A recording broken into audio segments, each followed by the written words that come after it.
He's a journalist, Joe. You could trust me, though. You're just a scientist. I'm a forensic scientist. I deal with confidential information every day. Oh, are you called a forensic journalist? No. Joe Brown, I have to swear on so many levels to keep information in the laboratory. Well, maybe you should wash your mouth out with soap then if you're swearing so much. Boom, got him. He raises the point.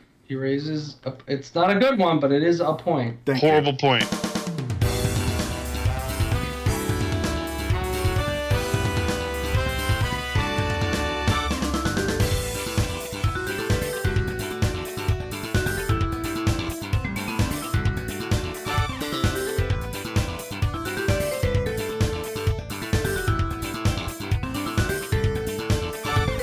Hello, everybody. Thank you for joining us on another steaming hot edition of Cup of Joe's. I'm your host, Joe Brown, joined by my best friend, Joe Parian. This is episode 71 of Cup of Joe's, and it is going to be all Riot Games, plural, because literally Riot makes more than League of Legends at this point. We're going to talk about all of those other games. We are excited to have one of my best friends online and within the Pokemon community on as our guest today, and that is Jason Krell, a returning guest on Cup of Joe's, if you all remember from before. Jason works as a managing editor at Upcomer. He's also an esports journalist and a great Pokemon pal and a good guy all around. So, Joe, hello. I'll talk to you afterwards, but Jason, thank you for joining us on the show again, and how are you doing? Yeah, of course. Thank you so much for having me back. I am doing well. Just had our first day of, speaking of Riot Games, just had our first day of VCT Champions, and so as if, I wasn't looking forward to Worlds being over so I could rest, got Champions still going on, but, it'll be over soon. I'll finally get to sleep again. Don't worry, Joe, the V stands for Valorant, if you weren't one. It is for Valorant Championship Tour. There you go. Okay. That sounds fun. So Joe Parian. Yeah, it's pretty cool. It's the first year. It's like Worlds, but for Valorant. So it's... Do you play Valorant? Oh God, no, absolutely not. Yeah, no, I cannot. I don't have skills. I don't have hand skills. I have brain skills. You don't have the hands. I don't have the hands. You just got to leave it at that. I don't have skills. End sentence, nothing else. That's the tagline for this episode. Jason, in fact, just does don't let not my boss schmoovin'. over at Upcomer find out, I guess. So, there you go. Yeah. And then, Joe, to catch up on you, it's been a week. How are you doing, sir? I'm good. It's been a week.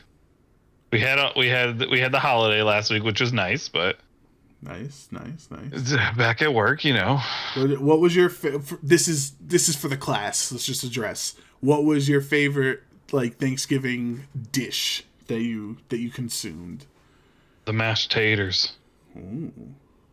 What about you, Jason?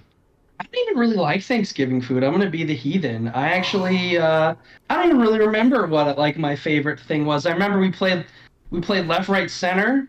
I don't know if that's a game that other people know about. I didn't really know about it until my fiance family did it. But I won $50 playing that. That was probably there's some real cash behind left, right, center.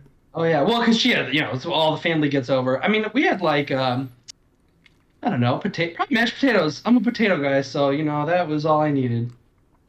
Just to back you up, my dude. I don't really like Thanksgiving food that much either. I really don't like turkey that much. Yeah, turkey's not that great. Honestly, I'd rather go get pizza or sushi and go ham on that if I was gonna do it.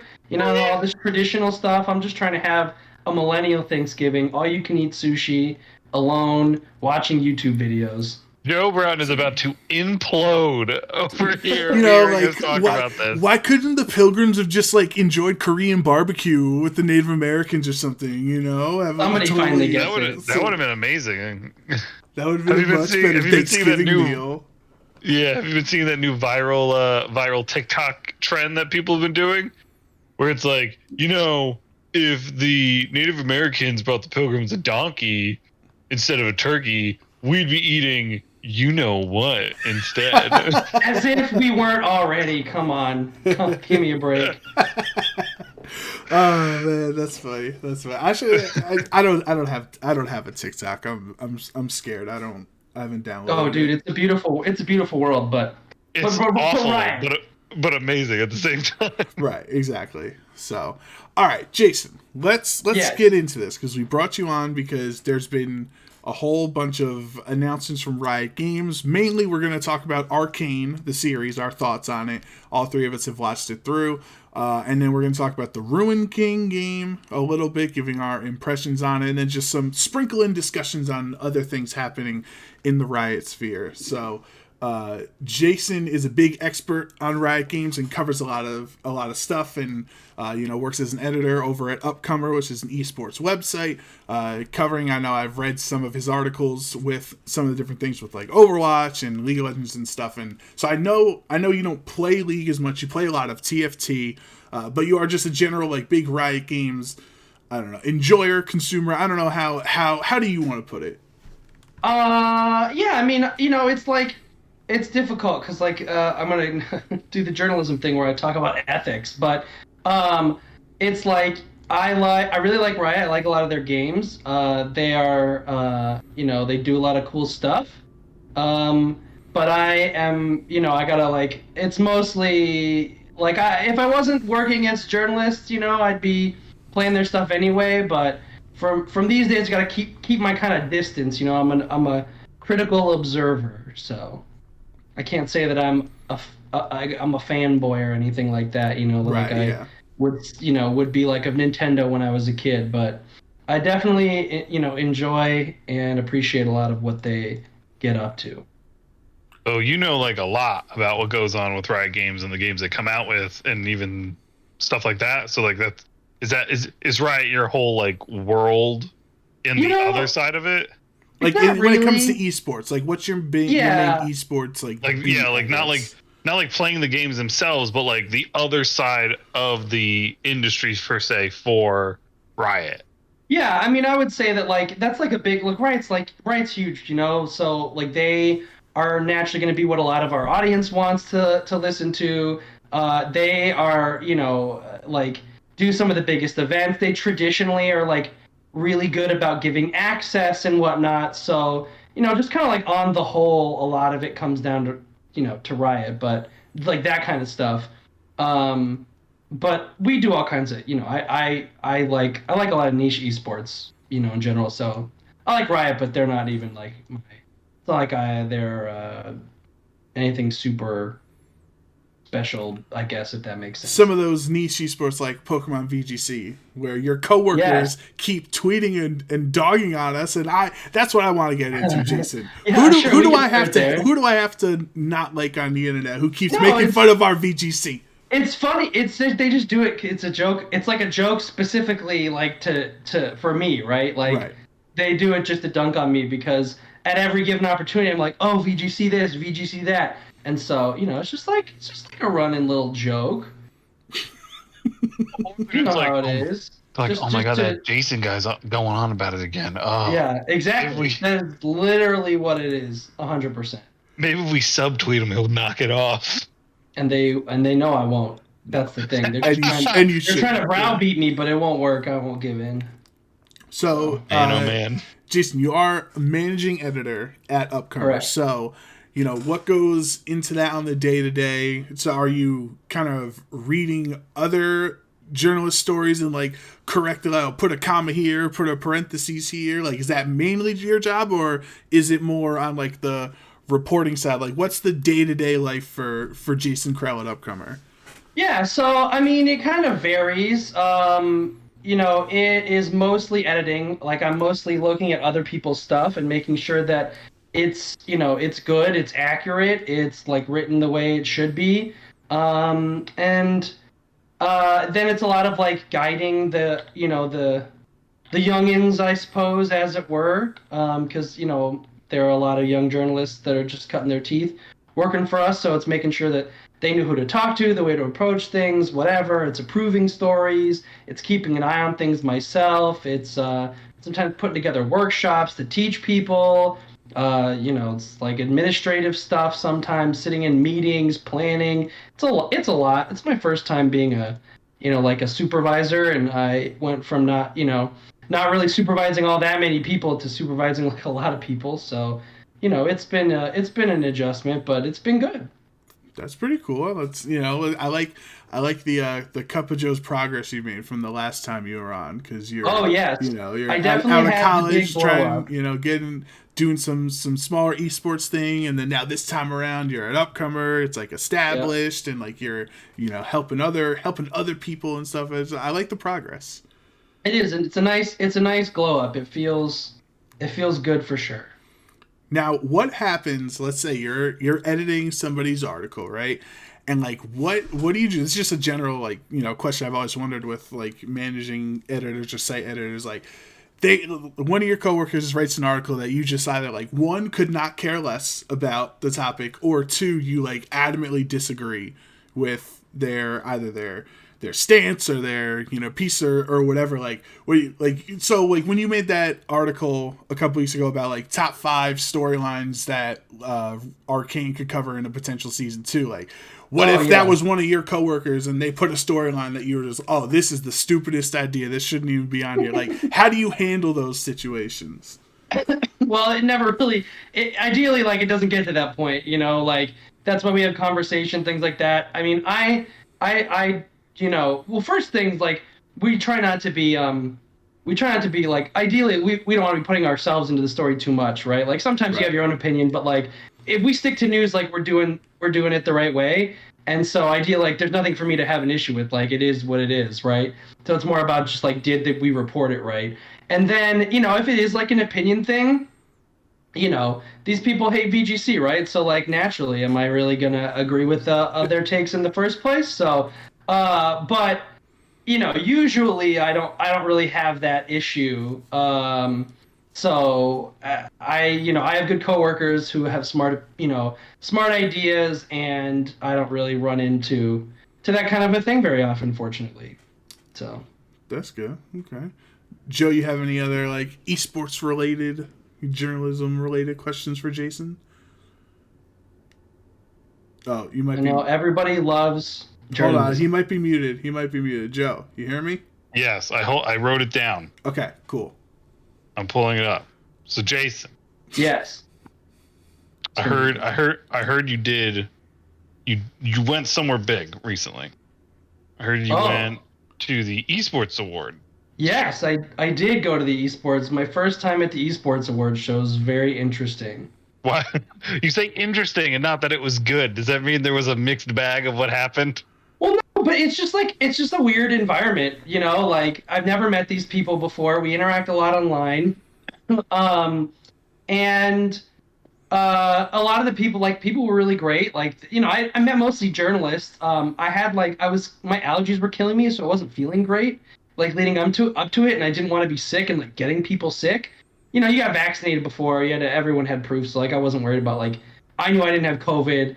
I wasn't worried about getting it from other people. But it's like there was that thing, and then it was just like, it's just weird, like, seeing people who you never really met before in person. And it was an award show, and everyone wanted to win these awards, right? So there was always this kind of undercurrent, like, there was support there too, but like people wanted to win, and people had ideas about who should win, and so it's just always interesting when you get to see those things come out, because that's not usually going to be on Twitter. But I did have a good time. And then like the award show itself it was always interesting. They had like a musical performance. It was like some dubstep, and it was just like, just show me who won the awards. Like, I get what you're trying to do. We don't need. It wasn't DJ Khaled, but like at the Overwatch League. But like we don't need that. Like, I just want to see the people I know. The dinner is like, it's not cheap to like attend and get a table at those things if you're not a nominee. And like, the food was okay. Like, that was my next question, was how was the food? But it wasn't even that good. No, it was, but it never is, right? It's like wedding food, right? Like, no one really has good wedding food. First off, what are you talking about? I was say, I've had delicious wedding food. You have not been to some weddings in New Jersey then, because the food, top notch. Okay, well, I mean, it's just like very like common, as a white man, I'll say as a white man myself, like, it's very common white people food. It's like barely seasoned chicken and, like potatoes and some vegetables, and it's just like, where's the flavor, So Listen, I'm just hoping some more of my friends get married so I get a free plate. You know what I mean? Get some free food for an evening. That's how much I enjoy wedding dinners. Just to say, like, my sister's wedding alone, the meal was like, it started off with a nice chicken risotto, and then we went to like a beef with some mashed potatoes and Brussels sprouts, and then there was the like all this other stuff.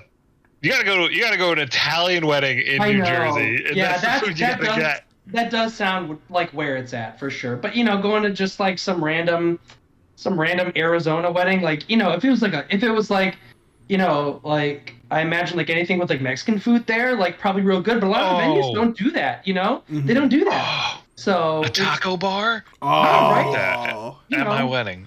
Something like that. Jason, you should have that at your wedding. You should have a taco bar. You should have that at your wedding. A taco bar, a nacho bar. Our venue didn't even have that option, so it's just forget them. Get a caterer. Well, we can't even bring a caterer in. We have to use their caterer. Yeah, that's what they do. Get married in the woods. Forget it. We got some woods. Well, we are the money spent, unfortunately, but Joe's providing a lot of solutions. My fiance right now. She liked the stairs, so we had to get the stairs that she walks down. She likes this big beautiful staircase that she walks down when she's coming in. So that's her vision, and my vision is to end up married to her at the end of the day. So it's all that matters. Bada bing, bada boom. That's all that matters, right? Understandable. All right, so let's get into the meat of the show, the meat and potatoes. Yes. Due to our potato boys here. We're gonna talk about our first subject today, which is Arcane, the animated series from League of Legends and Riot that we all know and love from Netflix. Had 9 episodes. It took over the world, by storm. Everybody, even non-League of Legends fans and gamers were watching it. People were downloading League to like play the game again because they fell in love with the characters and stuff like that. So it was #1 on Netflix in the world in like 80 countries or something. By Upcomer. There you go. That's where I saw it. I remember. That's what I was saying. That I remember seeing it there. And I'll just give I won't give any thoughts yet. I'll wait to have a conversation with you guys. But just for me personally, I was so excited for Arcane. Because Joe might know this, but for Jason, I started playing League of Legends in Season 3 when I was in college. So I think the first champion was Thresh when I started playing. Thresh was the first champion. And then you had like Quinn and some other people. And then you had Jinx and Lucian back to back. And that's really, because I was an ADC main, that's really when I fell in love with League. And Jinx with her music video, the Get Jinx music video, her whole appeal and aesthetic and her hyper carry gameplay and her character and her interactions and everything, like she essentially is the reason I fell in love with League of Legends in the first place. So that's why I was so excited that the first animated series from League of Legends was going to essentially revolve around Jinx. So before I give my opinions, I say let's start it with Joe first, since he's the least attached to Riot because he hasn't played League in literally years, and Jason and I talking, playing the League sphere all the time here. So let's start with you, Joe. What were your thoughts overall on Arcane Season 1? I loved it. It kept me going back like over and over again because I was. You were like, I started playing and that's when Jinx came out and that's when all these characters came out. I had been playing and like Vi came out first and then Jinx came out, and they even kind of like tied something together between Vi and Caitlyn, and then they kind of like alluded to something about Jinx being involved with both of those characters when she came out when I was playing, and I was like, oh, that's pretty cool. And then that just like disappeared for years. And then the show came out and there's like, oh, check it out. It's Vi and Caitlyn and Jinx. And I was like, oh, this is like, okay, yeah, this is pretty cool. I remember this now. No, it was interesting to watch the show and learn about some of the characters that I like had played with or been interested in, like Heimerdinger. Heimerdinger always seemed like a really cool character that I didn't know how to play. So there's that. But all my main characters that I played weren't even in the show, so I was a little disappointed. But I know they can't add every character into the show. Not yet, at least. Not yet. Like, how are you gonna add Malzahar into a show about that? Like, there's no way. He's a void character. There's no way you can add him in. But I loved the show. It was really good. It was very interesting, and it made me. I told Joe Brown after I finished watching it, I was like, man, I really want to go play some League again. And he's like, you can play with me. And I offered.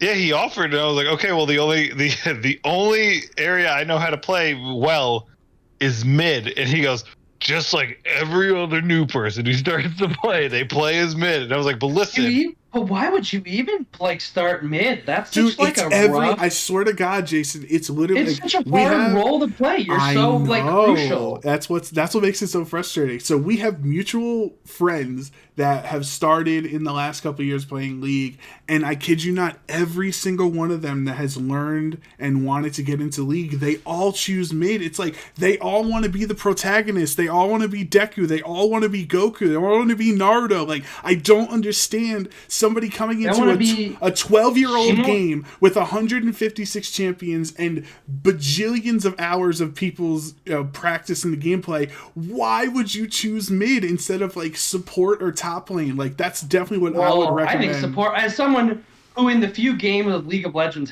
is like mostly stuck to support, like I don't even think you would want to do that. Like, compared there's to a lot mid, on your though? shoulders for that too. Well, yeah, maybe not. I mean, top seems mildly safe, maybe, just because, you know, like, people aren't gonna bully you as much. But I would not want to play. I mean, my favorite champion is Aurelion Sol, like, as a character, but I would not want to play mid. Like, I would not pick up League of Legends and be like, yeah, I'm gonna go be mid Aurelion Sol. When Wild Rift came out, like, that was probably like one of, like, I played more Wild Rift than I've ever actually played Summoner's Rift. And, you know, I tried like a little bit of Aurelion Sol. I got my kicked, like, you know, like, and my team lost. Like, I don't want that. I don't want to put people through that. That's my decision, you know, or like that's why I play single player games. I'm not a team. I'm a team player in the sense that I'm not going to play a team game because I know I would just let them down. So Oh, don't say that. that's no, it's, you know, it's like a knowing your own limits thing, right? I respect it. I want to play League with you. Me, you, and Joe Brown will play League together. We'll play like game of League. I will play. Yeah. So I'll bust out my Morgana and I'll play some League. Okay, I'll play Caitlyn. Like, I'll play their, you know. I'll play Malzahar or Ziggs. I'll do that. And for the record, I do think Malzahar, you could totally put Malzahar in Arcane. He was one of the ideas that I had when I wrote that article Joe was talking about. And I have that article pulled up. We're going to talk about that later. So, because I remember texting Jason, or DMing technically, Jason at the time reading the article that how much I loved it. So we will definitely talk about those. I'll sit here. Let me post it in the chat. So just so we're all aware, when we go into these conversations, when I played League, I did not pay attention to any of the lore of any of the characters at all, besides the brief things that I was like, that they told you about while you were playing it. See, that's what's funny to me. So I'm a big, like, you know, I'm a big RPG guy, just like in general. And I did not play League of Legends like when it was first coming out, just like, again, you know, not my style of game. But I remember my very first champion was Bard. When the Bard cinematic came out, I remember it was like very, like, no one was sure what was going on, and it was like dark, and then the chimes and whatever.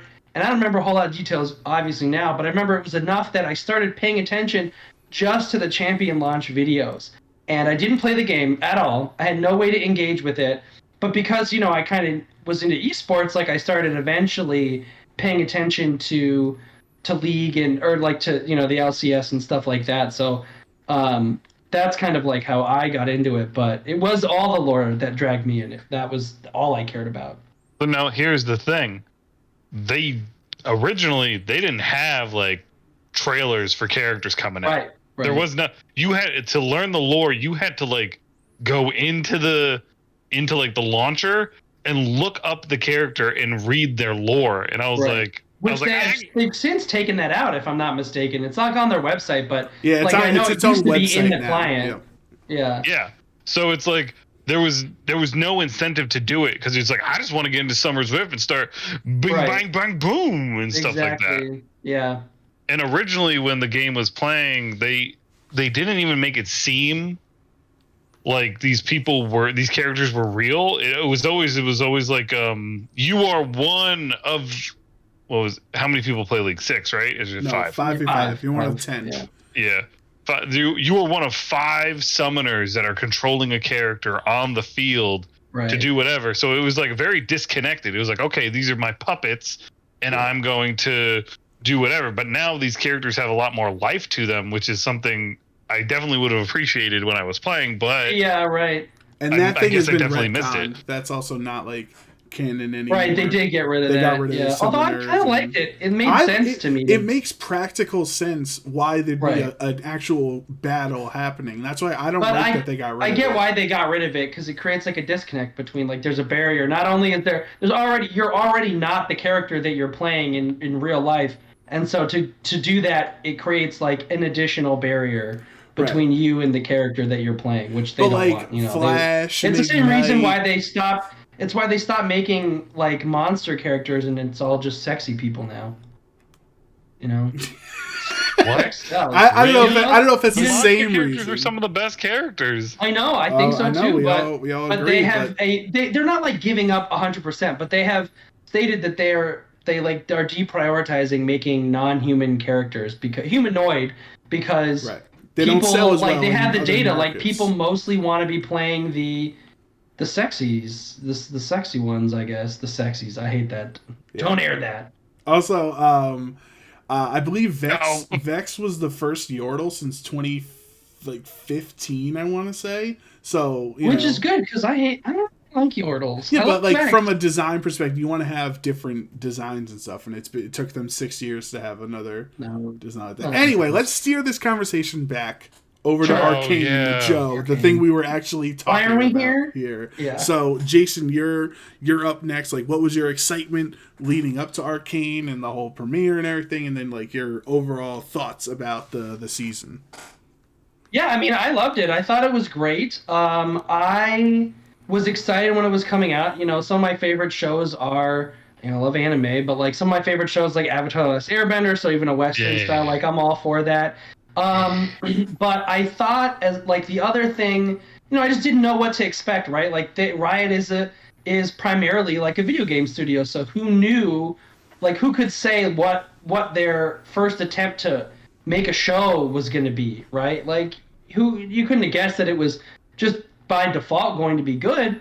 I was a little skeptical, and I was like not getting my hopes up like crazy high, but I think that they absolutely nailed it, and I think that there are some things that I wasn't super crazy, not being crazy about it almost is like too much. There were some things that I think they could have done differently, but it was great. I had very few complaints.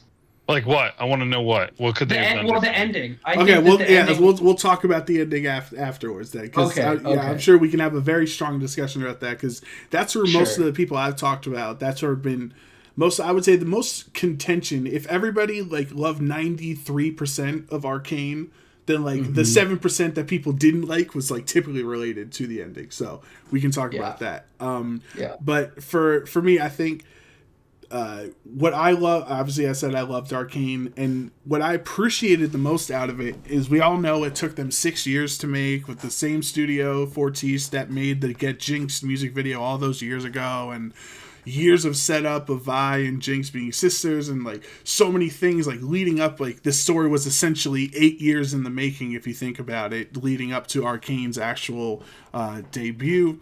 That the way I would describe Arcane is TLC, and that's not Trundle Lissandra Control, which it would be in Legends of Runeterra. That's a deck. But tender love and care, okay, guys? The show, you can just see it just exudes so much passion and love for that universe that they're making. Like, even just little things like this in the last drop, the bar down in the Undercity, like Jinx drinking out of the same cup and straw when she's an adult that she drank out of when she was a kid. Like, little things like that, little connections of like I can't even think of the examples now, but there's just so much love that was put into the world of Arcane that you could tell, like, these guys were not just making a cash grab, like crappy, based on video game TV show that happens all the time. Some other things that have failed in the past. Like, they really put their heart and soul into this project, making you care about Jace, making you care about Victor,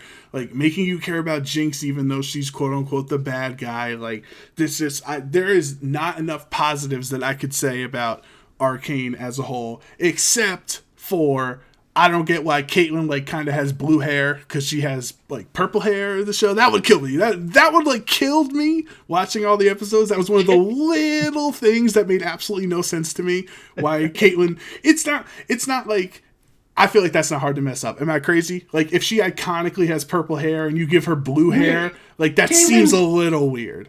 Well, Caitlyn's whole aesthetic was a mess to begin with, right? Like, they updated it for a reason. So, like,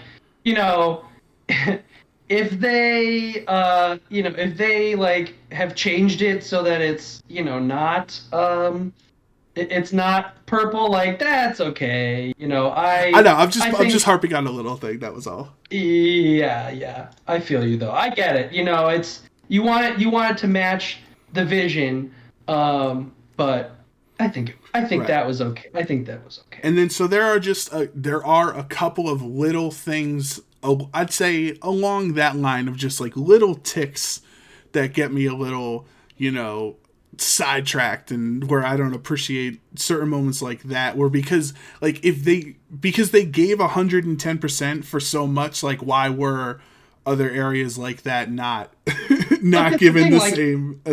Someone, so I don't know if Joe P, right? It's Joe P, right? That's the yeah, right. So I don't know if you know this. I'm pretty sure Joe does. I also write fiction, and I am not like a published fiction writer.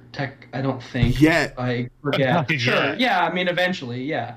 But like, it's not like they just like forgot. Like, they made a choice, right? And so they felt that for whatever reason, the right thing to do was to get rid of her purple hair. And I think that, I can see why, like, they were doing like a video, like a visual update anyway. Maybe they like wanted to go blue. It like fit better with what they envisioned, and so that's like where it landed. Maybe it's something that happens later. Maybe like. No, because her dad... So it's not, like, fully blue. She's not Sonic the Hedgehog out there. It's just, like, a different shade, and obviously blue and purple are, like, related to each other on the rainbow, so it's not like they're that far apart. But her dad clearly has blue hair. Like, her dad does not have purple hair. Right. Like, where hers is kind of murky in some scenes, depending on the lighting, you go, oh, okay, I can see that that's, like, a deep purple or, whatever, like... You could tell with the dad that he has blue hair. So I really don't want to harp on this, because I just brought it up as a little side joke, like just yeah. I don't want to like harp too badly on, because there's a lot we can praise about the show. Like, what were some things individually, either story wise or character wise, that you really appreciated with the show? Well, I mean, Silco has to be the success, right? Like, 100%. He's like, and Vander to an extent, he was not in it as spoilers, was not in it the whole time. But Silco really is, because he was the tentpole, not a League of Legends champion character, right? So he had beyond everybody else, he had to be interesting and he had to be compelling, because he was like so much tinged on him being that way.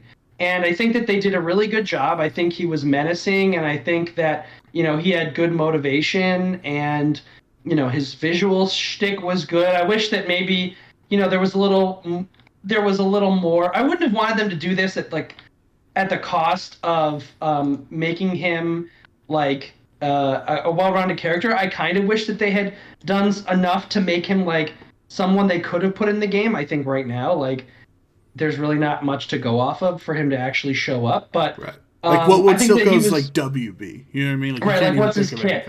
Although I was gonna write an article for a while where I was gonna come up with I was gonna try to like make like a fake kit for Silco, and then like talk to a writer, like someone on the champ design team, and just like see like what they thought of my ideas, and how like off base it was for whatever reason. I think we kind of missed the window on that. I took a week off and after Worlds, which was much needed, and so I think it's kind of too late. But I did spend a little bit of time thinking about it.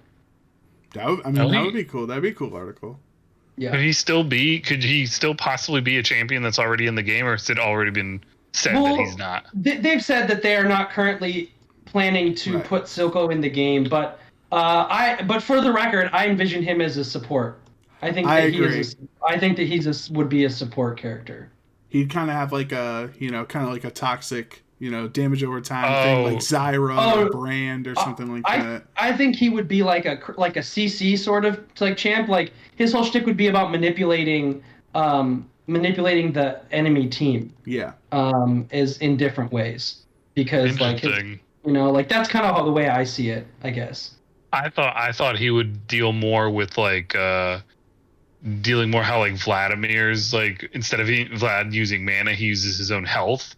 So maybe the way he has to do it is he uses the health of the shimmer, the person he's supporting. So he has to be careful on how he does it, because like Silco's whole thing in the show is he uses the muscle around him to get what he wants.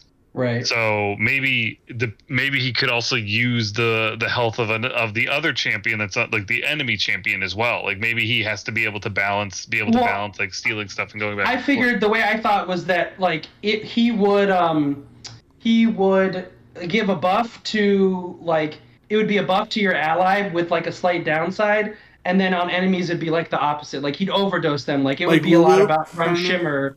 Yeah. I forget what button it is on Lulu, but the one where like she can either speed you up or polymorph the enemy. I think it's E. Right. I could be wrong. Yeah, something like that. So I don't know. I'm not a League of Legends champion designer, but not yet. You're not a published author yet, and you're not a champion designer yet. Well, that one may be a bit of a long shot, but I like where your head's at the least. All right, so for me, I'll go next, Joe, and then you can talk. The two like highlights for me, and obviously everything revolves around Jinx because I love Jinx and I love the character, and I think she like does the best after Arcane. Like she's given probably the most to work with besides Jace, if you want to have that discussion. But like as a character, she probably comes out looking like the most fleshed out because she was the main character. And so the end of episode 3, the end of Act 1 with the explosion, like that's a moment you could literally have conversations with for people endlessly for hours of like what was wrong, who was wrong in this spot, who was right in this spot. Like, Jinx did the wrong thing, but she was trying to do the right thing by helping her sister in need. And then it's like, yeah, but Jinx killed them, so it's her fault. But if Vi just trusted her from the beginning, maybe that wouldn't have worked. Like, I love how that moment happened. I literally watched the first 3 episodes of Arcane with my mom. We were on just on Netflix. I was like, all right, 10 o'clock, go. And she doesn't know anything about League, doesn't care about any of those characters. And even she was hooked. Like, that's how great of a start the show was. Like, she was asking me questions and like paused, like trying to figure out what was going on and stuff. And like when Jinx is like screaming, tears coming down her face saying Violet, which I had never known that Vi's name was Violet this whole time. Like, because she says Vi stands for violence, not Violet. Right. So, like that moment just absolutely crushed me where I thought about it for days at the end of episode 3 and just texting like all my friends talking about that. And then the other moment for me, my absolute favorite one, like if there's one moment that stood out for the most in Arcane to me, was in episode 9. She had that scene where everyone's tied up, kind of Killing Joke style. Like obviously she has Joker connections anyway, but everyone's at the dinner party and Caitlyn's tied up and all that stuff. And you have the chair Jinx and you have the chair Powder, and then Jinx drops the line on Vi and says, "Remember, Silco didn't make Jinx. You did," and looks right at Vi, and my heart literally sank into my stomach. Like that hit me more than any moment in the entire season because it's so true. Because Vi was the one that abandoned Powder in her time in her growing up and needing a role model and needing a sister and all these things. Potentially, so she was gonna go back. Wait a minute. Yeah, she didn't abandon her. Yeah, she got hit by Marcus, but by hook or by by crook, she abandoned Jinx and never went back for her because she was in the prison. But I'm saying in the end, it worked out that way. And don't well butt me, because Vi literally punched her in the face and called her a Jinx. So she had a moment of clarity afterwards and tried to go back, and Marcus stopped her. But all that Jinx knew was that her sister just punched her in the face, called her a Jinx, and said, "Don't ever talk to me again." So why does you punch your sister in the face? I don't know. This is a fair point, This is a fair point, Joe. But like at the same time, if your sister kills your dad and friends, sure, what are you gonna do? Well, that's why that moment was so great, because look at this conversation we're having right now. We all have different points of view on how that situation happened. I was just saying the moment where she effectively, regardless of if Marcus stopped her from going back or not, effectively, Jinx is correct by saying Silco didn't make Jinx, Vi did. And that was the moment that stood out to me the most, because going into this, what was the big question? How does Jinx become Jinx? And like, so that was the culmination moment that we got. We finally had that question answered. Right. No, yeah, you're right. But I think if Vi had, I don't know, if they had reconnected earlier on in the show, like the amount of times that they kept going back and forth, I feel like Jinx could have been, I don't know, not what she ended up to be. I feel like things would have gotten better. For sure, yeah. But that's life, John, isn't it? Isn't that life? Yeah. If life all worked out, it'd be sunshine and rainbows. You know, she kind of had to end up that way. And she was clearly a little off, like, to begin with, you know, but... yeah, even as a kid, she was still a little off to begin with. Right. But, like... But for me, it was just the ending that was a little... that I had issue with. Okay, yeah. I want to know why everybody has a problem with the ending. I felt that it was a cop-out. I felt that, like, they... you know, were doing, like... you know, they had the whole scene, like, they left it as a cliffhanger, right? Like, and we know we're getting a season 2, whatever. But, like, and, like, you can kind of, you know, I respect the notion that you should, like, you can leave some up to the imagination of your audience and, like, that there's value in that. But I think that you lose, like, that's not the way I would have done it. I think that you lose a lot of really important resolution for what, like a cheap cliffhanger, you know, like you build all that up and you get this beautiful moment and you don't get to see the fallout of it. And like, yes, obviously they're going to deal with it later, but I don't know. I just think that like it would have been better if they had let it resolve. So what happens if they did this instead? Instead of it being the cliffhanger of what it was, what happens if they ended it right when Silco dies? What happens if that was the ending of the show? When Jinx shoots... Well, then there's not as much... Yeah, there's not much resolution after that, then. Like, you're not ending in a resolute spot either. Compared to the same cliffhanger we're at now. Like, you didn't really progress the storyline past Silco's death, right? Well, I guess that's the whole thing, because to me, the whole thing felt like, when is Silco either going to do what he wants to do or die doing it? So when he got killed, I was like, oh, okay. Pack it up. Like, this is it. We're over. Like, Silco's dead. Now Vi and Jinx can be together and try to make things better. But the moment that it went further, I was like, okay, what are we doing? Like, we're gonna make this weapon, which I was like, cool, it's the rocket launcher. Had a feeling the whole time I was waiting for it to make an appearance. And then her firing at the council's meeting, where they're talking about like, yeah, we gotta do more peaceful actions. We gotta come together, bring these people together, liberate John. Like, yeah. The irony of that was good. Yeah, the irony was great, but at the same time, I was like, this is, to me, when I was watching it, because I was also a little nervous, I was like, man, this really is just like a bummer, man. Like, it's just like kind of playing into the cliche of like, we do all of these things, all of these horrible things happen, and then it's like, yeah, we need to do it right this time. And then right when you decide to do it right, everything breaks loose and everybody dies. It's like, okay, perfect, like great. Yeah. Well, she is a jinx, right? That's the whole point. Is that life was going to improve. Zon was going to get their freedom. Like the world was going to be in a better spot, but jinxed it again. Like that was kind of the point. But at the same time, Jinx doesn't care about that. She now just wants to hurt the people that hurt her and that hurt her family. That's her whole thing. Right. She can care less. I'm just saying. I think that's what the writing parallel was trying to show of like, let's do this peace thing and let's finally turn the other leaf and change the society and help the people in need and all of these positive things that were about to be built up get literally, destroyed by her rocket. So I think that was like intentionally done to like lift you up, like look at this thing that we are going to make the world a better place. And it's like, no, this world is either doesn't deserve to be a better world or it's just not going to work that way.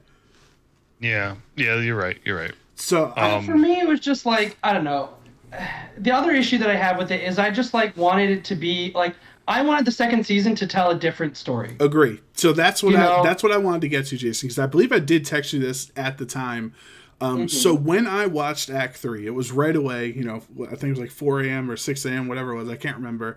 And in that current moment, it was not announced that Arcane Season 2 would be continuing this story. It was a couple hours afterwards that it was announced that was happening. So we were all under the assumption, just like Jason's article from the previous week, that Arcane was just going to be the head title for League of Legends stories on Netflix, and each season, right, and each season would cover a different thing, a la American Horror Story style, right, where every season is different, but they're all related by being called American Horror Story.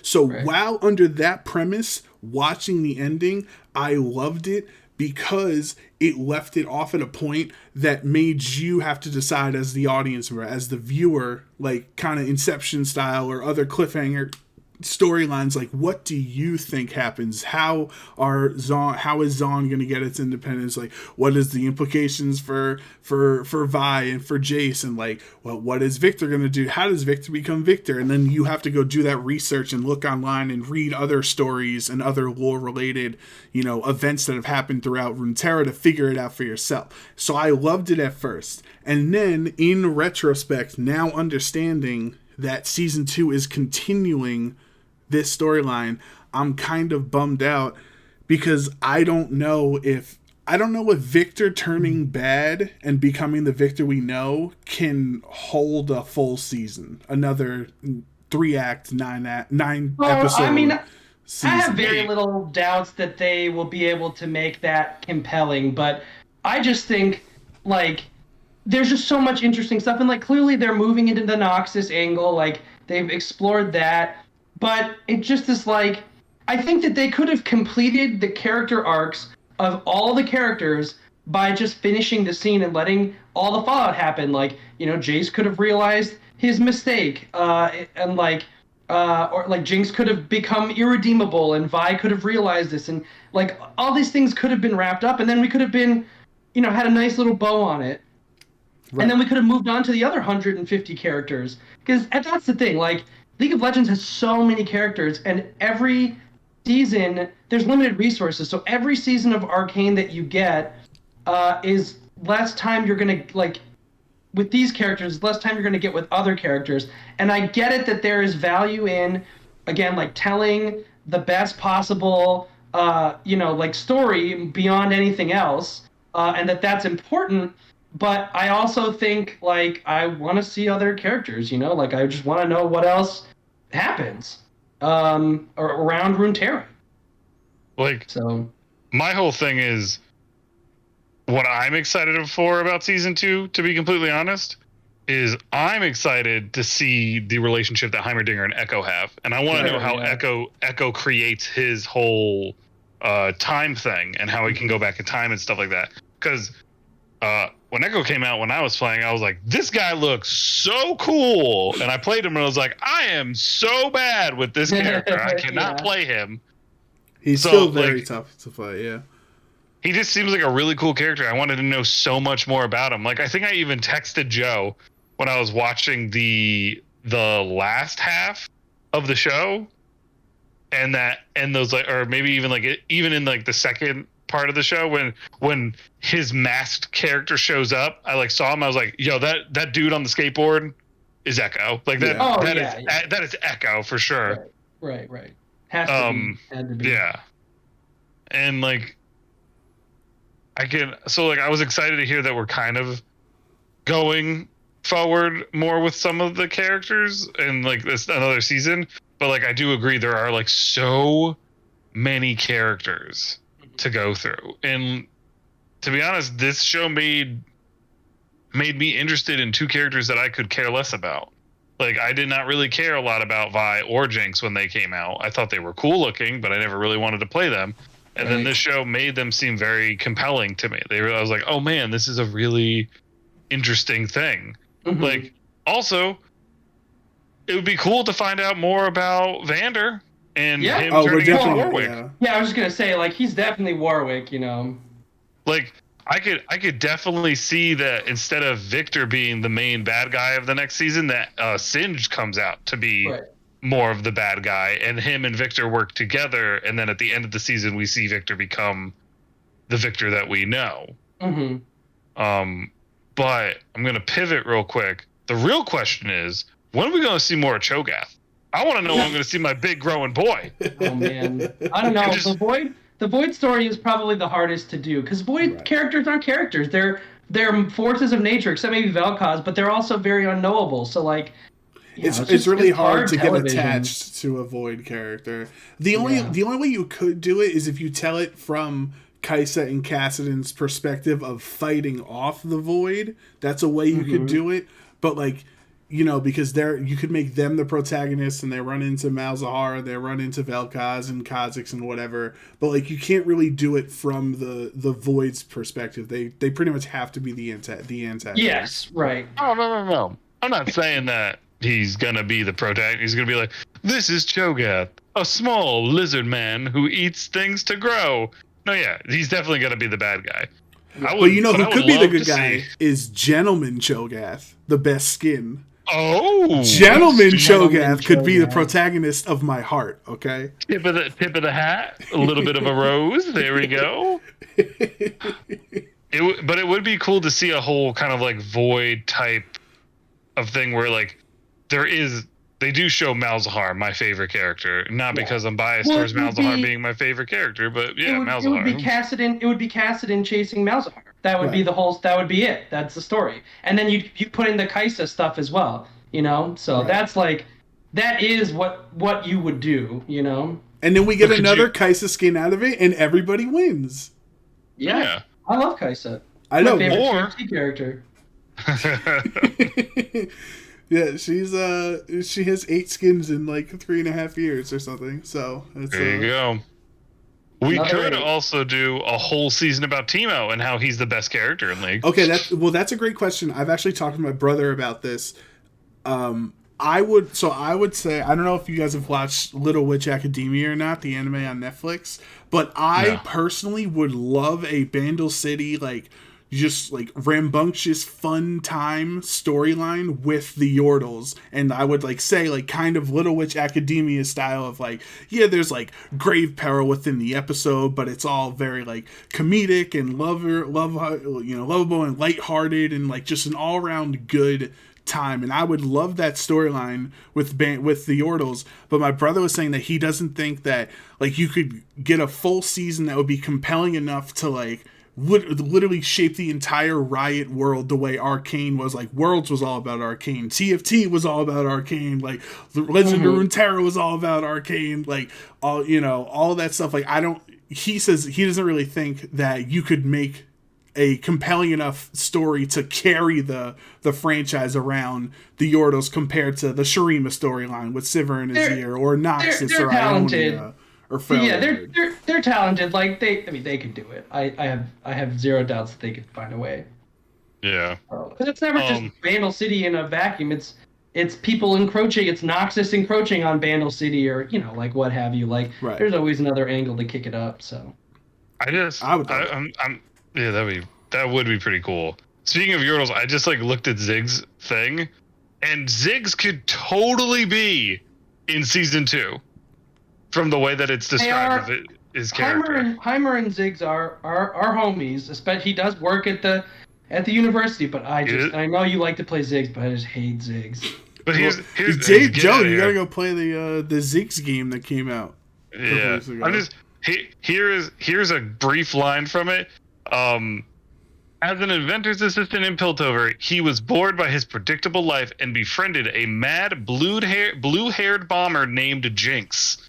After a wild night in town, Ziggs took her advice and moved to Zon. This could definitely be like a whole thing that happens in season 2 of meeting Jinx and then Heimer and Jinx going at it in Zon, because that's where maybe that's what we'll get. That would be cool. It could be it, you know. And we do have the Yordle stripper, aka the Hordle, as everyone calls her. It's the correct name. I saw that tweet and died. Oh my god, it's so good. Oh my god. But no, there's like, you're right, there are so many characters, but maybe they can start bleeding some of these other characters in. They will, but they're just like some big shifts, you know, that like you can't get to just like fast enough, you know, or like Rise. Like, oh man, I want to see more Rise. That was the coolest scene in the show. Yeah, what the hell was that? Can anyone tell me what happened there? Like, first of all, why was Jace's family just like hanging out, dying in the Freljord? They were running. Well, I guess they're from like Piltover, so I don't know what they were. Yeah, what were they in the Freljord for? I don't know. I mean, something must have. I honestly, I have no idea. It must have been something to do with his dad. But like, Rise showed up for whatever reason, and he realm warped them out of there. You know, it's his ultimate. Right. So yeah, we're definitely gonna need to get more information. Because what I thought they were building toward, I thought they were gonna do like an Avengers thing where they were gonna have all these independent storylines, right, and it was gonna introduce all these characters, and then they would have a reason to some Rune War stuff would come together and force them to team fight. You know. Right. That would have been cool. Well, it is kind of a team-based game that it's off of, you know. Right. Yeah. So Summoner's Rift fight. we will get our big 10v10 team fight eventually. Or not 10v10, 5v5 team fight eventually. I'm sure. Like quite literally, it will happen at some point. But yeah, will Annie be there though? Ooh. What? Will Annie be there? I don't know. I want her to be there. Only if Tibbers. If Tibbers is there. Yeah. Of course, Tibbers is there. Why wouldn't he be? Tibbers. Tibbers ain't got nowhere else to go. He's a bear that she controls. He ain't got nowhere else to go. I don't want to like harp too long on Arcane because I don't want to take this podcast too long because I know you guys have some comfy beds to get to. But I think we should give a little bit of shine to Jace and Victor, that storyline. Besides Jinx, Jace was my second favorite character within the story. Like, I love how like idealistic he started out and was like, no, this is right and this is wrong, and just like, you know, that squeaky clean protagonist, you know, cliche, whatever you want to call it, personality, and then naivety as well. And then by the end of it, he's like, you know what? Screw it. This isn't how the world works. I thought I could change the world this way. I thought I could always be the good guy here. Whatever. I'm going to make a deal with Silco because it's the pragmatic thing to do, and it's what's going to be eventually for the best of our situation, even if he is the bad guy. So I loved Jace's character like fully. Besides Jinx, like I said, he was my favorite, and I wonder what the rift is going to be between Jace and Victor in season 2.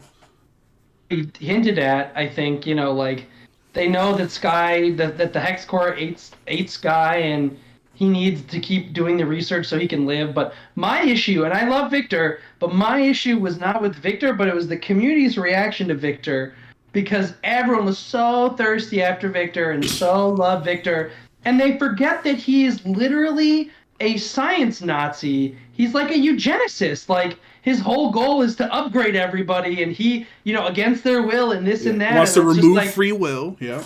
Yeah, right. Like, he's a fascist eugenicist. He's, But we haven't gotten there yet. So to everyone on Twitter, he's just a cute sad boy. You know what I mean? Yeah, because remember, half the player base does not know that about the character. Right. Right. Yeah. That's true and that's fair. But, you know, for someone who does know, that's what he becomes. You know, he Oh, basically yeah, becomes it's like- science That's why I didn't Hitler. care about Victor you that know. much. Yeah. Yeah. I also So- like, you can all flame me for it if you want. I really didn't think Victor was that attractive. Like when Jace is literally sitting right there next to him, and people are thirsting over Victor. Like I think you're I think you're out of your mind. Jace. You know, Jace is e-boys are superiorly in more fashion. attractive. You know, I don't know, Yeah, whatever. It's all about. I thought the best character of the show was Vi. I thought she really? was easily the best character of the show. Yeah, 100%. I still think Echo best. I mean, Echo didn't have that much time. He didn't have much you know? going on. I he know, didn't that's have why a we lot- need more of Echo. Sure, but you Bring me but more like Echo. Vi was the linchpin between Piltover and Zahn. She was connected to Jinx, and she was connected to Caitlyn, and like everything revolved around her. And I thought and she was like a really compelling character. You know, she was the big sister. She was responsible. Vander harped on that early. So everything that Jinx did was because, you know, she wasn't there for her, and she wasn't a good enough sister. And, you know, she also was too young to save Vander, and like all this stuff. Like, she got all the best moments in the show, and she was great. You know, like as a character, she's like a great character. So she was very likable. She was an unproblematic fave. Yeah. So going back to some of these other things, when Victor and Jace showed up, I actually had to text Joe Brown and be like, am I supposed to know who this Jace character is? Because I didn't know who he was, because I never played him. I think he might have come a little bit. No, he was there when I was playing. No, Jace was there. Yeah, he was there. Yeah, he might have been like a little bit newer than most, but I was like, I don't know who this guy is. And Joe Brown's like, he's the dude with the hammer that shoots stuff. And I was like, oh, that guy. Yeah. And at first I also got really confused on who Victor was. Because he looks nothing like in-game Victor. Right. Yeah. I was just like sitting here. I was like, who is this character? And it didn't even like occur to me when they brought like the gloves out and the little laser and the laser hand. Yeah. I was like, oh, that's that one dude's thing. What is this guy doing with it? Like, Yeah. I had a completely different idea of who this character was. And then I think Joe said something to me about it. And I was like, oh, Victor's the dude with the third arm with the laser beam that comes off of it. That kind of sucks. Yeah. Now I remember. Yeah. But yeah, I do know a lot of people that thirst over Victor. And it's because of the E-boy thing. Right. And I don't know. I just like I like the show, but I'm excited for more of it. Me too. I'm just interested to see where they're gonna go with it. I just want to see my favorite characters in the show, but that's a problem when you have 150 characters to pick from. I want to see Pokemon did it, so I don't know what's gonna. I don't know what's gonna happen. They also had 20 seasons, so I mean, I'm sure if Riot really wanted, they could have 20 seasons of Arcane. You can show it to our kids and stuff, but I'm down. it's gonna be a little while. So Yeah, you're not wrong. yeah. Well, I don't know. Well, Joe, if you want to get more of Echo's story, you can play Echo's game coming out probably sometime next year called Convergence, which if you didn't see, that was one of the Riot games that they announced, which seems like a fun game. And that's what we're going to use as our transitional segue talking point into the other projects going on at Riot Games. And they kind of, like, I think I texted to Joe, like, Riot just had a Nintendo Direct or something. That's what like you that. said to me. Yeah. Well, this was He's like like- years ago now, but Yeah, so it was essentially the same format. They had the studios come out and they went game by game, and they're actually showing off a bunch of the games. So they showed some of the light ones. Well, the Echo game, the Ziggs game that's already out now, the musical game where he's just like making Heimerdinger's day awful, and I think we can all appreciate that. The new game, which is coming out early 2022, I believe. I think that one's very close to releasing. Yeah. And then the big one was that they shadow dropped Ruin King, the game that they announced last year, launched at the end of that direct. And Jason and I, we can have a little quick discussion with it on Ruin King. I'm about 13 hours in to Ruin King. I think I'm like I think it says like 41% story completion or something like that. I actually, the story says I've only been there for 11 and a half hours. And we'll talk about that because that was really aggravating. But so how has your experience been with Ruin King, a League of Legends story?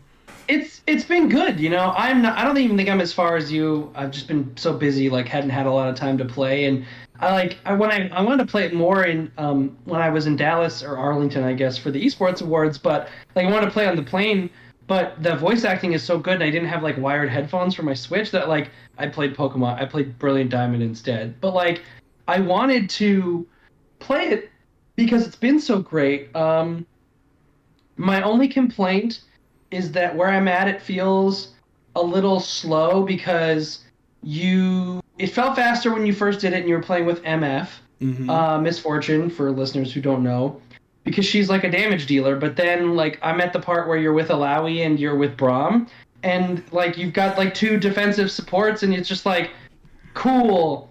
It takes me 30 years to kill anything. Yeah, and it's just like, give me rough. MF, like bring Pike back. I know Yasuo's coming. Like, give me Yasuo. So that was like the only thing that I'm like not super, because like when you don't have a damage dealer, like it's a very slow game, and it doesn't like I know it doesn't need to be, and it won't stay that way. But I don't want it to linger there for too much longer. So I like just got to the part where Braum and Alawi are going to like meet up with Misfortune, and so I'm sure it'll change and they'll all party up and it'll be fine. But it's been great, and I think my favorite part about it is that Alawi is getting a lot of the spotlight because I think she's one of the best characters in League of Legends, and she's terrible in like professional play, so she rarely gets used, and she's terrible, or she's usually like a one cost in TFT, so she never gets to be your carry or even your big tank, and it's just like she gets the short end of the stick. She's an awesome character, and this like Ruin King just proves it. Now you say Alawi's bad is bad competitively, and I agree with you, but fun fact, every time I play top lane, I ban Alawi is my permaban because she is so toxic to deal with. She like just hard counters Shen. She's just like impossible to kill. So I hate Alawi. It's funny how we have these different perspectives. Happy Alawi. Like when I saw her in the game, I was furious because I hate facing against her so much. She might as well be Teemo for all I care at this point. But yeah, in the game, I actually agree with you. That was one of the like complaints I had is like, so I'm 11 and a half hours in, and I say that because there was an issue with there's been a lot of bugs with the game that they've been patching, which thankfully they've been patching, but there was an auto save issue where I went over an hour and a half without an auto save, apparently, like unbeknownst to me because I wasn't looking for it, and I stumbled into a side quest where I was only level 7 and the enemies were level 11, and I just got wiped. And so there isn't like a retry battle thing, it's load last save, and the last save was like an hour and 43 minutes earlier. Oh, that's tilting. And I was literally streaming at the time. Only my friend TJ was watching, and I was furious. Like I turned my stream off and I didn't play the game for the rest of the night because I was like, I have to recover almost an hour and a half of like introductory stuff that I've already done. Like I was furious. So they've had little glitches like that. But I will say now that I'm almost 12 hours story wise in, like I still haven't even had that Avengers everyone comes together moment, and I'm 12 hours in. Like the pacing where I am loving the game, and it's partially my fault because I'm doing literally every side quest possible before I move on. Like how I did with Final Fantasy VII Remake. Like I made sure I did every side quest before I moved on in case I can't go back to it later. So I am taking my time with it, but like I'm 12 hours in, and like I just got my 4th character. Like I'm just deciding now, essentially, for the last two so hours, I've been freely able to switch between 3 of the 4 characters, and it's like that's frustrating. That it's like, damn, this is kind of a slog.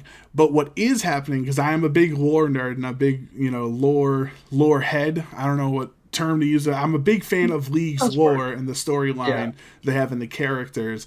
Is I'm literally reading every journal entry I find. Like they even have sections on the map that like each section has like, so there's 7 chests, so you've collected 5 of the 7 chests in the section, and you've collected like 6 of the 8 lore pieces, and they call it lore section, like because they want you to find all the lore pieces. And like that has been the most fun to me. Like there's storylines of like this girl that tried to sneak into this big kind of like a high, what's it called in a casino? Like the high tables. Am I thinking of the right word? High roller. High roller. Thank you. table. Yeah, tables, Right. So yeah. she was kind of like a con artist, and she was trying to sneak into Bilgewater's like high roller scene, and got caught by this lady. And then this lady like saved her life, and they actually like had like kind of like an intimate, you know, relationship with each other throughout the lore pieces. And this is all told over like 5 different, you know, 1 of 5, 2 of 5, 3 of 5 storylines you have to find out and piece it together and stuff. They reference other champions all the time. Like there's actually a story excuse me, from a couple years ago, if you remember the cinematic where Riven is fighting in the Noxus pits, and like Draven is over her, so you know Riven gets captured and sent back to Noxus. There's a story of the guards that caught Riven and how they got her and sent her back to Noxus. There's like reference, like one of my favorite, literally like I laughed out loud. I was in a call with my friend Jeff at the time, and I was streaming it to him. And there's a point where Misfortune sees Braum, and, you know, Braum talks in third person. He's got a Russian accent. He's from the Freljord. He's goofy. He's got the mustache. So she's all like, she's out on Braum. She thinks he's weird. And so he's like, oh, hey, Captain, you're a pretty good shot or something like that. And he's like, you remind me of a girl back in the Freljord, of a war mother or something like that. And yeah, he's referring to Ash. And so MF is like, thanks, Braum. Can that girl also shoot a little pebble 100 feet away or something like that? And Braum goes, probably. It's like she is Ash. She's kind of a badass, right?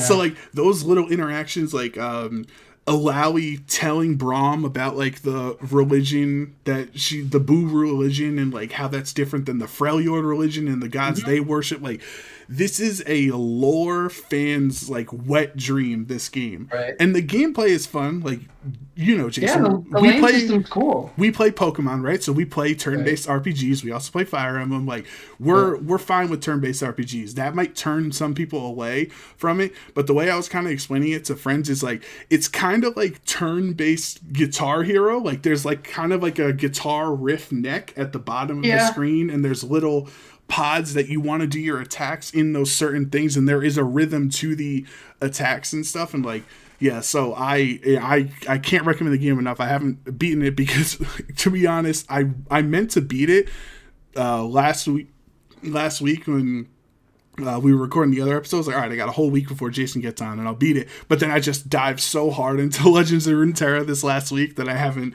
You know, Riot has me in their clutches of another Riot game that I haven't been able to finish the Riot game I intended to finish. That's me and TFT, man. That's how they get you.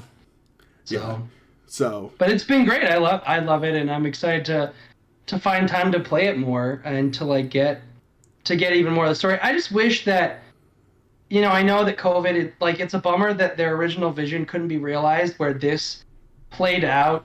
Like this came out before the Ruin King in-game event, right? Because you know what it all, like, you know how it all ends, right? There's the harrowing and the Ruin King stuff, and, you know, Lucian and Senna and whatever, and I know that wasn't always like super well received, and so it's kind of a bummer that you know they didn't get to like line it up the way they wanted to, but you know it's still good.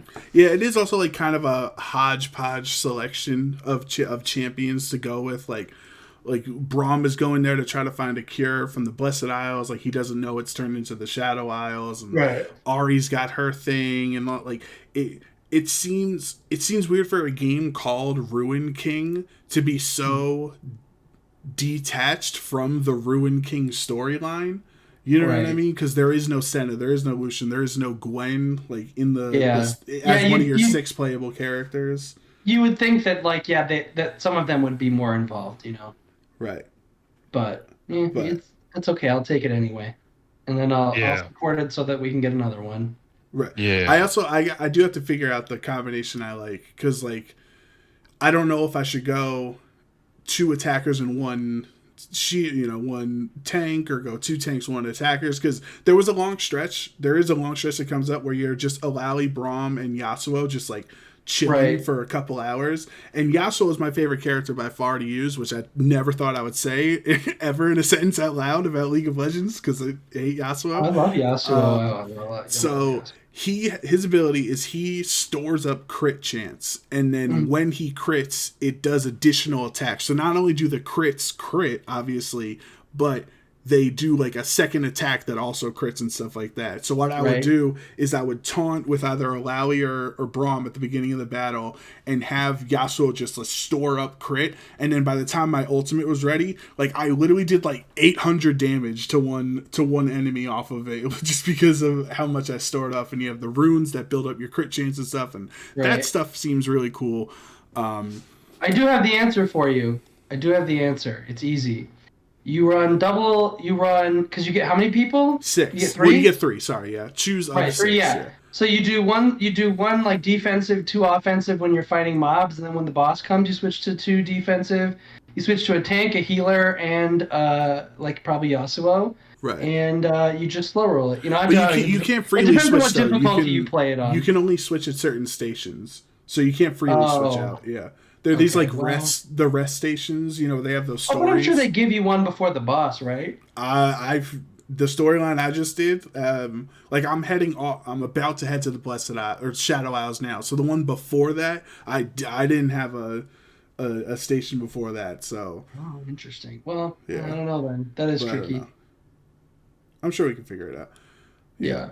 I don't know. I don't think Joe would play it though. I don't think Joe's gonna play it. Probably not. Highly unlikely. Nah, not after you spend all that time playing Far Cry, you know? Nope. I gotta still play Psychonauts 2. Don't get him started on Far Cry. That's the next episode. Don't get me started on it, man. I played 20 hours of it, and they're like, "You're halfway there." I was like, "No, I gotta be more than that." That was me in Assassin's Creed Valhalla. Oof. Ubisoft, you guys will never learn your lesson, you know? Yeah, basically. It's the same cookie cutter crap over and over and over again. I'm trying to end up quick here. So last thing we'll talk about is Project L, which they finally showed off more footage. Like two years ago, they showed like a little bit of thing, and you saw like Darius attack Ari for half a second, and you saw Jinx just standing there for half a second. So you saw some very light things a couple years ago. This year they had this six minute video that they released showing a vertical slice of the game. So like what they ideally think is going to end up looking like. They introduced Echo, and I've been so excited for Project L from the beginning. Like I like fighting games. So the fact that they announced that they showed off more, I was excited, and they announced that it's a tag fighter made me super excited, because like the only fighter I ever actually like played a lot of was DBFZ, which is the team fighter, tag fighter. I also like BB Tag. You know, Marvel vs. Capcom is another huge influence on them, obviously. So, like, what are your 2 thoughts on Project L so far? I think it's going to be great. I'm excited for it. I think that they've got a lot of like talented people working on it. I think it'll be really, I'm curious to see what the full roster is. I'm not good at fighting games. I don't think I'm going to play it much, if at all. Again, like I just don't have skills, right? So I need a turn. Like give me a turn to we'll figure it out, and the rest I'll just enjoy watching. So I think that's good. The only question I have is what the esports community is going to do, because they're all very excited to be brought into Riot's ecosystem and have real money behind it and have real production, and the FGC is like really proud of their grassroots, and I think that that's good, and what they've done is impressive with that. But at the same time, like it's hard to make a living that way, so they're excited to have Riot involved. But I wonder if there's going to be any kind of clashes between, their homegrown, like do what you want mentality versus Riot's very much like this is our show and here's our rules. Like what's that? Is that going to be a problem? Are they going to chafe over that? And how much slack is Riot going to give to these events? Are they going to, are we going to get we're not going to get a lobster thrown at the, we shouldn't have, for the record, it was completely wrong for, them to throw that lobster at HBox. But like, you never see that kind of a moment at a Riot event. Yeah. Yeah. Never. Well, I will say the two brothers that are running the Project L, the creative directors, they were one of a part of the group that created Rollback Netcode, which is a huge thing now in the fighting game community. So that's why it's good that Project L have it. And they were some of the original creators of Evo. So that is how connected they are to the FGC as community members. So I don't think they're gonna let Riot just like screw it off and like only have like a 10-team thing, and like I think they'll be at Evo and they'll be at other FGC events and stuff like that. Well, I guess we'll see. Yeah, we'll see. I don't think they'll ever be at Evo, and except maybe the first year. They announced Project L at Evo. It was literally announced that it's going to be like it's going to be a game that they announced the game there. They announced that there's going to be a competition there. No. They announced Project L at Evo on the stage with Sage Jam and whatever. So they knew Evo was enough of a platform to announce their game at. Right, but now, especially now that Evo's like a Sony, like didn't Sony buy it or whatever? Like there were weird issues with that, and I'm not sure. Riot is so strict about who gets to run events for their IP. So strict, and maybe Evo will have it, but. I would bet good money. No one else is gonna get it. Project L is that So anyway, Joe, what were your thoughts on Project L? It seemed pretty cool. I'm not really big into fighting games. That's not my scene, but it looked fun. It was interesting how they kind of talked about how some of the traits from fighting games are like, yeah, we're trying to make this so it's like easy for people who don't play fighting games to pick up, but there's also a difficulty level for those hardcore fighter game players to get used to, and like all this other stuff. The designs looked really cool. The like movements looked pretty smooth. I thought they were doing a pretty good job with it. I'm excited to see it. I don't know if I'll play it, but I'm excited to like see what happens with it. Yeah, I would. And when it gets launched. I mean, I am gonna play it a little bit. I don't know if it's gonna be, if I'm gonna stick with it for long. But like I am definitely interested. I don't know. Are there any specific characters you guys are interested in? Like, I can't say Jinx because we already know Jinx is going to be there. Like, are there any champions that you think would make sense in a fighting game? Like, Joe, do you want to see Fizz in Project L? I think Malzahar would be perfect for it. He could be a zoner. Yeah. You definitely need Lee Sin. 100%. Thank you for saying that. Or Udyr, like. Jax. Something like that. Yeah, maybe. Yeah. Jax would be another good one. Jax would be a good one. I would love Samira because she's essentially Dante from Devil May Cry and Dante Marvel vs. Capcom. So I think. Samira would be a super good fit. I mean, but the fun thing about this is like they will keep adding characters. Like they are gonna have, like it's not they're not gonna launch and then like have a few and then like fall off. Like as long as it's doing well, they will keep adding characters, at a steady pace. Right. Yeah. So. It seems like a pretty cool show. Yeah. I mean, game, not show. Yeah. Game. No, Arcane Season 2 is far off, Joe. You're talking about the Project L, the fighting game. I wouldn't mind Shyvana too. Some transforming characters, that would be cool. Or like Elise or something like that. Like you get like a transformation mechanic in there. It could be interesting. The other thing, Echo's whole shtick looks really cool. Like, there's a lot of stuff I'm sure you could do with, or Gnar. Even though I don't really like Gnar that much. Gnar could be a transformation character, yeah. The other thing we can think of... He zones when he's Mini Gnar, and then he's up in your face when he's Mega Gnar. Just like, quickly, because I know we're running out of time here, like, you could, because it is a tag fighter and it's a team game, you could introduce characters together like Zyra Khan or Caitlyn Morgana, Morgana Kale. I said the wrong name because they're sisters. Right. Like, you could do some cool, interesting things like that where you don't necessarily have to play them together. Like, maybe in the meta, it turns out that, like, Jinx and Rakan work better together than Zai and Rakan do, but, like, there could be, like, some kind of secret thing that, like, Zai and Rakan work well together. Like, things like that. The world is their oyster, is what I'm trying to say. Right. There's a lot of cool things. What I really want is, I think it's important for them, like, I don't know about you guys, but, like, the like little banter lines that you get at the beginning of like matches or at the end of matches, whether it's like, you get like your character versus your opponent's character, or your own team like talking to each other. Right. I want lots of good like flavor in that, like characters recognizing each other, like talking trash talking each other, or talking about how they're friends or enemies or whatever. Like that's the kind of thing I want to see for sure. Kind of like how they do in the Injustice games. Exactly. Right. I think Street Fighter they do that. I'll see TikToks of like just like random Injustice character interactions, and I'll just watch that. I'll watch it all day. I'm down for that. Yeah. All right, Joe. Well, I want to say, Joe, because we're gonna wrap it up here. One line I forgot to say in Arcane, the best line that sums it up: Victor and Jace, where they said, "In the pursuit to do great, we fail to do good." So, in the pursuit to have a great podcast episode, I failed to keep us on time, and I apologize for that. But that is going to be the end of Cup of Joe's in this episode. So, Jason, quickly as we wrap up, thank you so much for coming on here. It's always a pleasure to talk to you. Where can people find you? Yeah, so you can find me on Twitter. My last name, or my handle is my last name, Krell, it like it is, so Krell, like it is. But I'm not so worried about me. Instead, follow Upcomer. Literally just Upcomer. I'm pretty sure it's just Upcomer, right? It is just Upcomer. So it's just at Upcomer. Go to upcomer.com, read our stuff.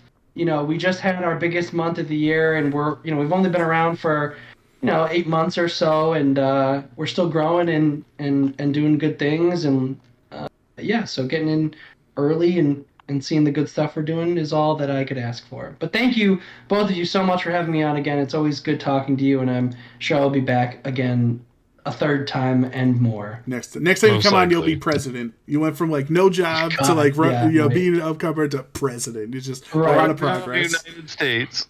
Yeah, vote for me. All right, Joe, take us home. Oh, as I do a deep yawn, thank you for joining us on this late night of Cup of Joe's, as I'm going to call it, a late Cup of Joe's. And I've been your host, Joe Perry, accompanied by my best friend, Joe Brown, and we'll catch you in the next episode of Cup of Joe.